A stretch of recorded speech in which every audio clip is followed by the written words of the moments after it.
Hey, salut la gang! Aujourd'hui, je me transforme en chef cuisinier puis je t'invite dans ma cuisine pour préparer une petite recette de frites de légumes racines. Première des choses que ça te prend l'autorisation de tes parents, évidemment. Ça te prend aussi l'aide de tes parents, la majorité du temps, à moins que tu sois un petit peu plus vieux, hein, 5e, 6e année, peut-être que tu es capable de le faire seul, hein, mais pour manipuler les couteaux, les choses comme ça, hein, ça prend souvent l'aide de tes parents. Moi, c'est une recette que j'utilise souvent. Tu peux la faire à plein de sortes de légumes racines. Aujourd'hui, je vais te montrer tantôt les légumes que j'ai utilisés, mais c'est une façon super simple de manger des légumes. Puis en plus, tu penses que tu manges des frites. Fait que ça fait des bonnes frites, mais en même temps, c'est des légumes. Donc, super. Tu as l'autorisation de tes parents. Qu'est-ce que ça prend maintenant? Ça prend des mains propres. Donc, on va laver nos mains. Première des choses. Bien laver les mains, c'est toujours important quand on va faire la cuisine.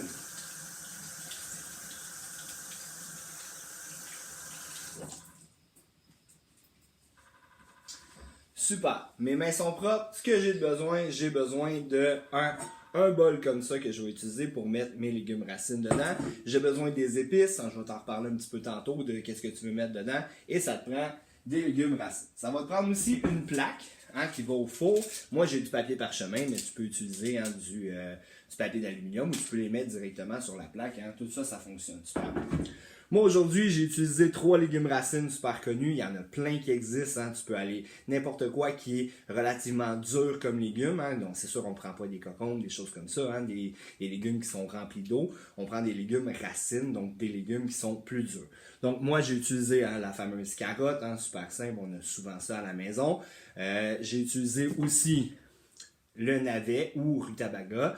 Donc, ça aussi, super bon légumes racines. Hein, idéalement, on essaie de prendre nos légumes au Québec. Hein, on essaie d'encourager les entreprises québécoises. Hein. Donc, rutabaga. Et finalement, j'ai utilisé le céleri rave. Bon, le céleri rave, là, j'avoue, on dirait que c'est le coronavirus, là, mais non. C'est bon. C'est super bon pour la santé. Puis ça goûte bon. Ça a l'air du diable, mais c'est bon pour la santé, je vous le jure. Moi, j'ai pris un petit peu d'avance. Je les ai déjà coupés comme ça en petits quartiers. Donc, j'ai déjà coupé comme ça en frites. Ce qu'on va faire, on va les mettre dans notre bol. Tout simplement, on va venir mettre tous les légumes dans notre bol. Ensuite, on va mettre un petit peu d'huile. Mais on ne veut pas trop en mettre. On ne veut pas que ça devienne trop gorgé d'huile. On veut que ça reste bon pour la santé. Juste un petit peu d'huile pour aider la cuisson. Tu peux utiliser de l'huile d'olive. Moi, c'est ce que je te conseille. Aujourd'hui, moi, j'en ai plus. Il faut que j'aille à l'épicerie. J'en ai plus. Donc, moi, j'utilise de l'huile d'avocat.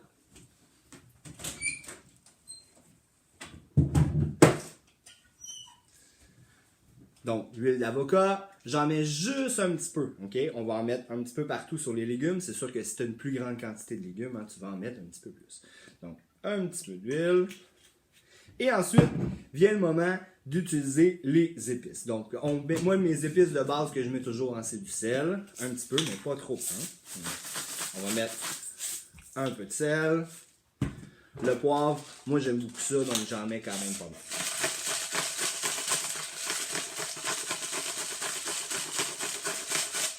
Et mon ingrédient secret par la suite.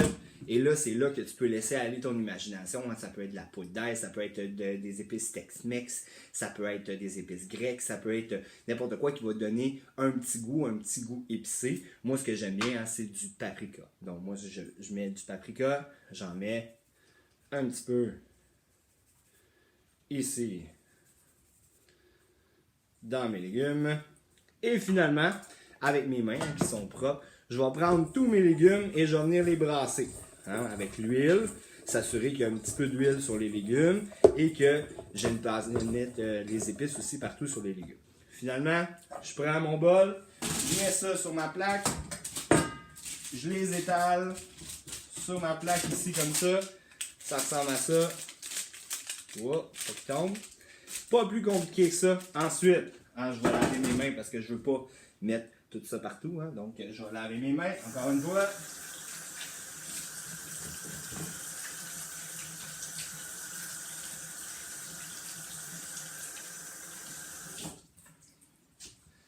Je pars mon four à 400 degrés Fahrenheit. Je mets ma plaque au four.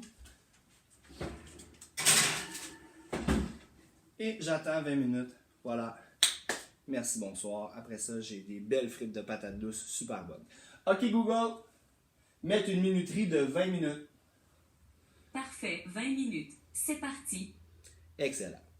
Ça étant dit, la gang, ça va être ça pour cette semaine. Je te propose aussi un autre défi. Donc, on essaye de faire le tour de la Terre. La Terre, elle a une circonférence, hein, donc le tour de la Terre au complet. Elle a une circonférence de 40 075 km. Ça fait pas mal de kilomètres. Moi, je te propose un mini-défi qui est un peu en lien avec le défi Bouge-toi le cube de Pierre Lavoie, qui a dit ça, mais qui a mis ça plus pour les élèves du secondaire. Fait que toi, au primaire, je te propose un petit défi. Il y a peut-être d'autres enseignants qui t'en ont parlé. C'est super, on peut tous le faire ensemble. Donc, si tu fais 1 minute de marche, ça va équivaloir à 10 km. Si tu fais 1 minute de vélo, patin à roue alignée, trottinette, planche à roulettes, ça va équivaloir à 30 km. Si tu fais 1 minute de course, ça équivaut à 50 km. Donc, si ça t'intéresse, et tu peux le faire avec ta famille. Donc, tout ce que ta famille fait, tes frères et sœurs, tout ce que vous faites ensemble en famille, tout ça, ça compte. Je t'invite à compiler les kilomètres que tu as fait.